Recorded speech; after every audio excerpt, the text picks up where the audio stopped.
Hey, so I just wanted to give a quick update about the boat work. As you can tell, the weather is not kind right now. We're getting freezing rain and 90-kilometer-an-hour winds tonight. So I hope this shelter stays up.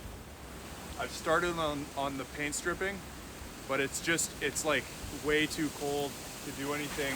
My hands keep getting really numb, and the paint strippers also just don't work in the heat. Like as soon as I take them off, the paint cools down again and you can't strip it. So it's gonna be a little bit before that video comes out. I think it's really important that I say that this isn't just going to be a boat restoration channel, obviously. You know, with the tent build, there's gonna be other stuff. I hope you'll bear with me. I hope I'm not wasting anyone's time, but yeah, thank you for your support and your patience. And I'm renting a warm space where I can do editing, so I'm gonna go hunker down and work on some videos. That was a peace sign, but I'm wearing mittens. So. In my last letter, I wrote about finishing the foundation of the tent platform by cutting the posts from felled logs, stripping the bark, setting them in the ground, and getting the carrying beams set in place.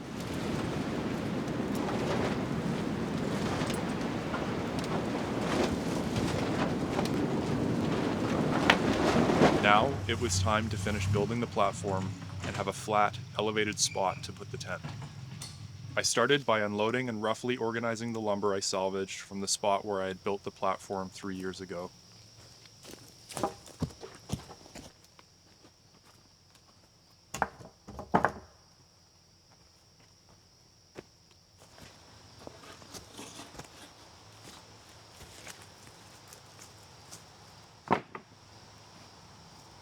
Once I had everything unloaded, I started to lay the floor joists out onto the beams. When I initially built this back in 2021, I had cut scarf joints into the pairs of joists at the front and back of the platform for a bit of decoration, but also just to try my hand at joinery. That was the first complicated joint I ever cut, so it wasn't the strongest or the prettiest joint, but it was a fun experiment. Scarf joints were historically developed as a means of joining two timbers together to create one that was longer than what was available in the forest.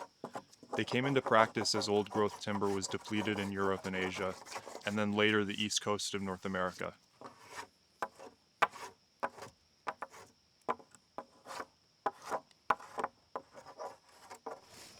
Gotta do the load-bearing dance now.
The layout of the joists was a bit convoluted due to the way I had originally laid them out.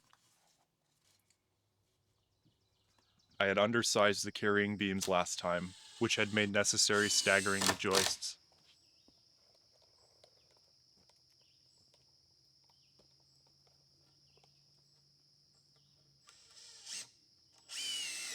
I had also, for reasons I'm no longer sure of, notched the joists to fit on the old beams, which meant that I had to shim a bunch of them.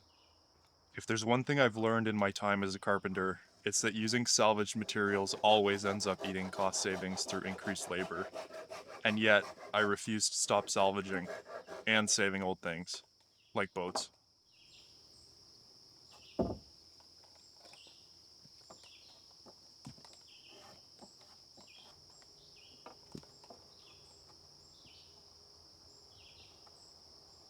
I mentioned last time that I would have preferred a 2x6 joist. There's a bit of bounce in the 2x4s, but honestly, with the floor installed, I barely noticed it.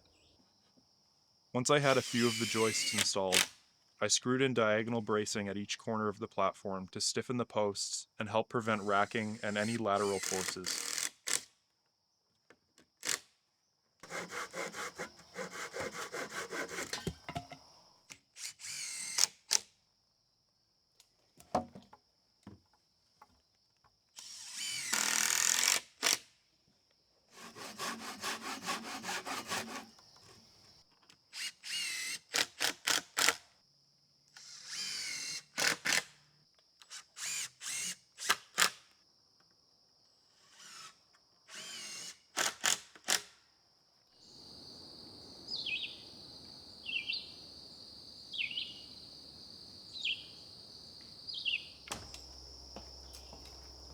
After that, I kept laying joists at 24 inches on center.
When I got to the last pair, I cut the ends square and butted them against each other.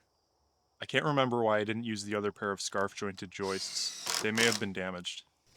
Since all the joists are rough cut, in some cases I had to use cedar shims to make sure the top surface that would come into contact with the floor was flat and even.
With the joists in place, it was time to start laying the floorboards.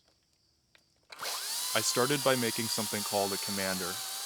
Often used in timber framing, it's basically just a massive mallet made out of a chunk of log with a big stick as the handle.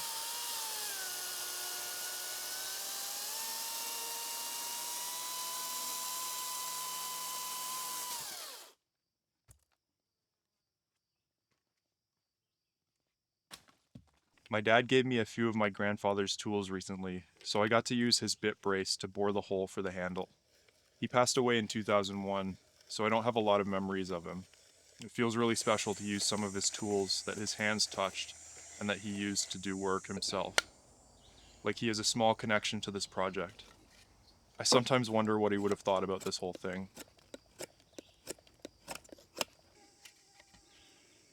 See if this fits.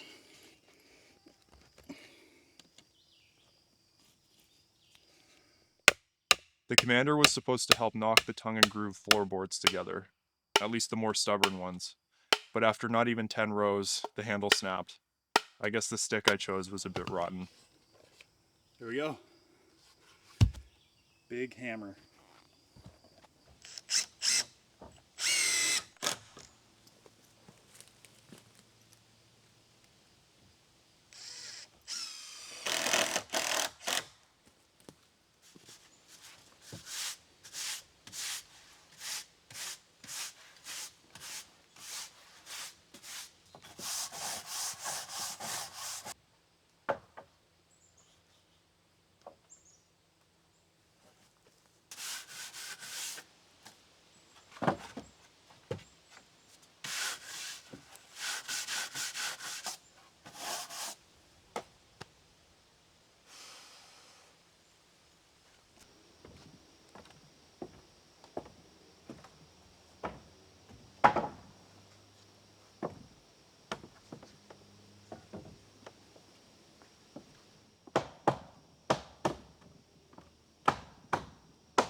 It was around this time that I realized I had started to lay the floor on the wrong set of joists, and that it needed to come forward by 24 inches to accommodate the vestibule at the back of the tent.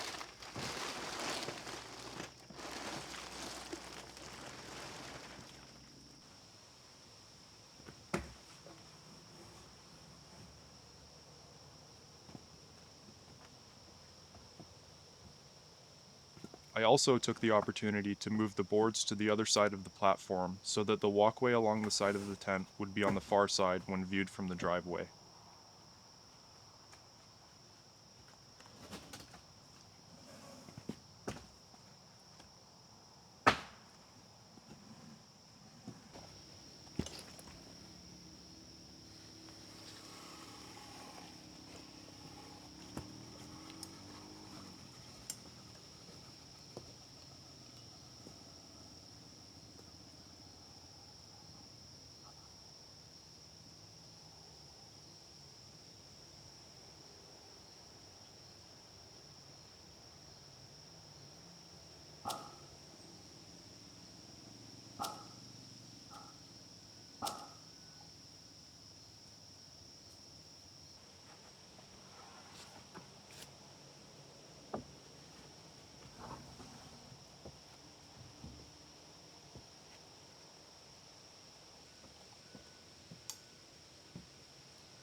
Since it was raining when me and my friend tore down the platform where it was before, I didn't get to mark the floorboards, which made reassembly a nightmare. But with some careful organization and matching pairs, I got into the swing of things.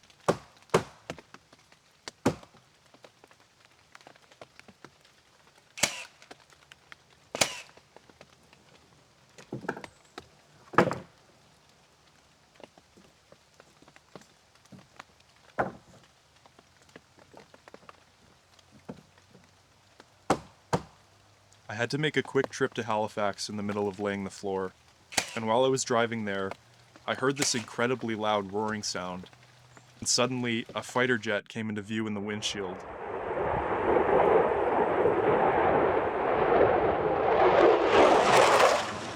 I pulled over next to a field and watched what felt like my own personal airshow for 20 minutes. The pilot kept flying directly over my head at what seemed like 200 or 300 feet, though I don't have a great eye for distances yet.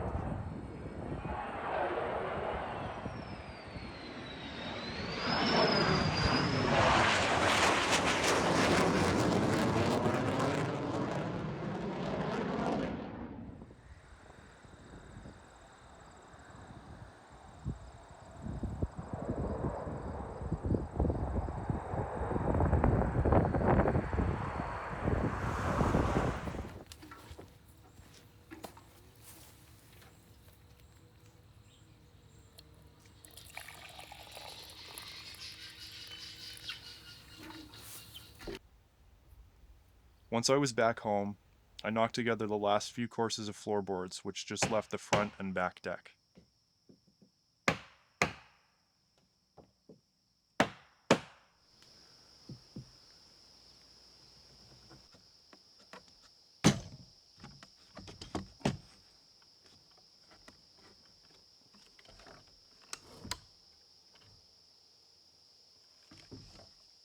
One sec.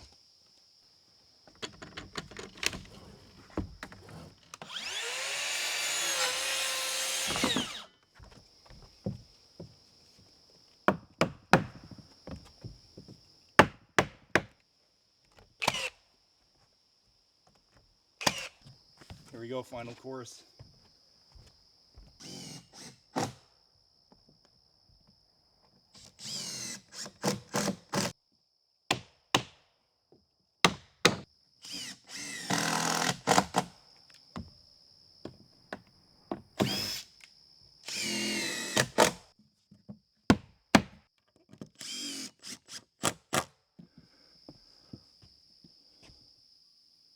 Damn.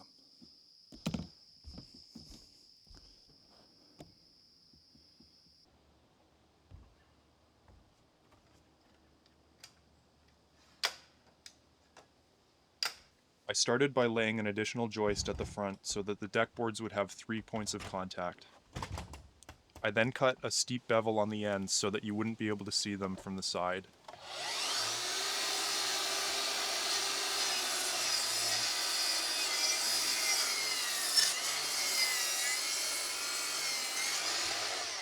It would look a little weird to the eye to see an extra joist.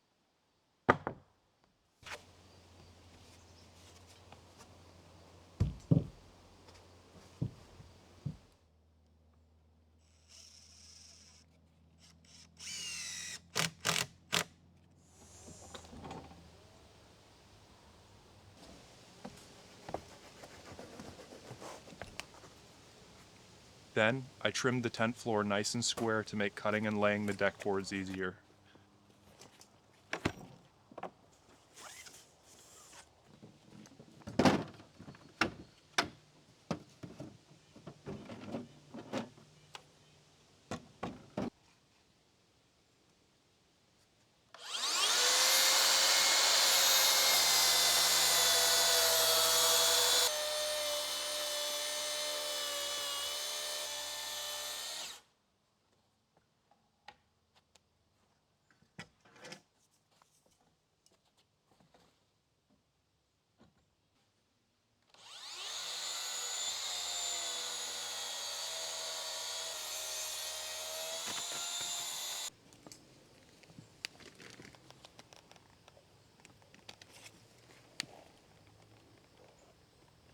After that, finishing the deck was a breeze.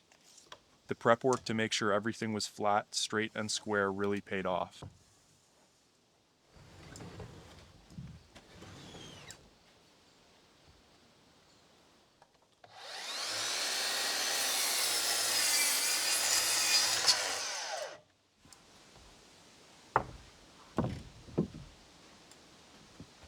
I just had to do a little trimming on the deck boards since they had a shiplap molding profile that would have trapped dirt and moisture. They were left over from a flooring job a few years back.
I hadn't realized how saturated the floorboards were.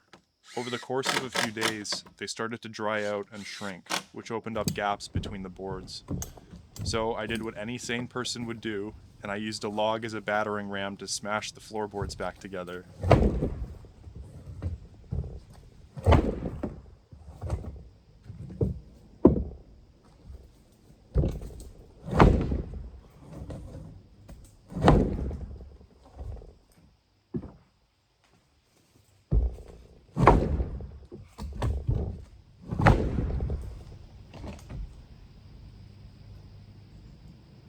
Kind of working.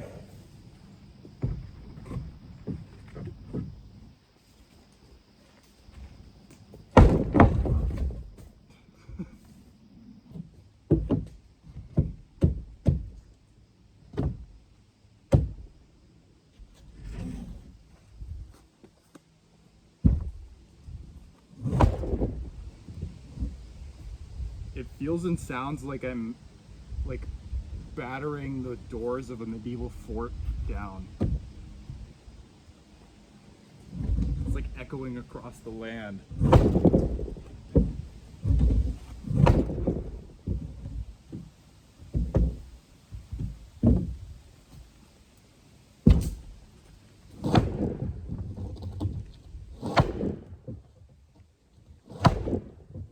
It worked. Really well, actually. Yeah, it turns out if you hit something hard enough, it'll move. As I was hammering the boards this way, they kind of tented. Like, let's see if I can do it. They kind of went like this. As I walk on it, it seems to be flattening out. Anyway, all that to say, mission accomplished.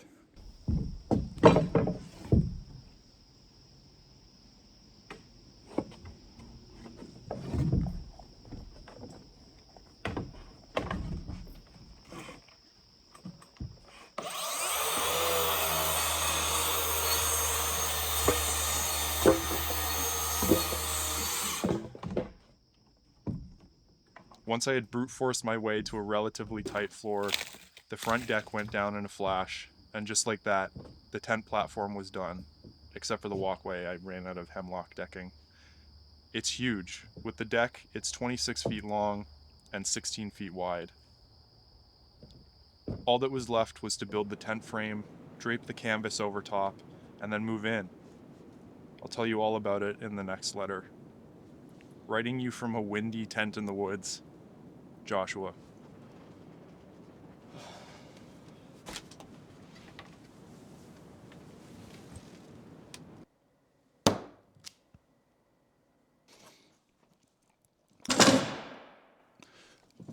So I got quite a few letters this week. from all over the world. My friend Emily wrote me from BC. I got a bunch from the States, the Netherlands, Norway, France, England. But I want to give a special shout out to Sam, who is 13 years old and lives on the west coast of the United States, and not only wrote in very nice cursive, but also took the time to find a Canadian $20 bill and sent it to me through the mail. Yeah, thank you, Sam. That was incredibly generous, and I will use it on something nice for the boat.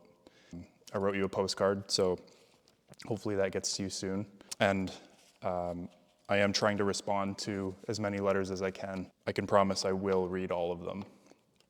So Sam writes, I love traditional wooden sailboats and would like to help you in any way possible. I know a sailmaker as well as some people who make wood canvas canoes and could probably help you with the cabin top. So Sam, when it comes time to do that, I will get in touch with you because I'd love to have you help with the project or connect me with people who have information about finishing the canvas. So thank you for writing. If you would like to write me, the address for my P.O. box is in the description of my Patreon. You don't have to pay to see it. If you would like physical copies of the letters sent to you in the mail once a month, I have that option on my Patreon now. I'm really excited with how they turned out. They look really nice. One of my patrons did the printing for me because I was having a lot of trouble. So yeah, shout out to Kyle. My friend AJ designed a really nice stamp. Shout out to Thornwood House Tattoo Studio. And if you would like a copy of the letters, check out the Patreon. It helps support the channel, and I just like sending mail out. So yeah, thanks for watching, and see you soon.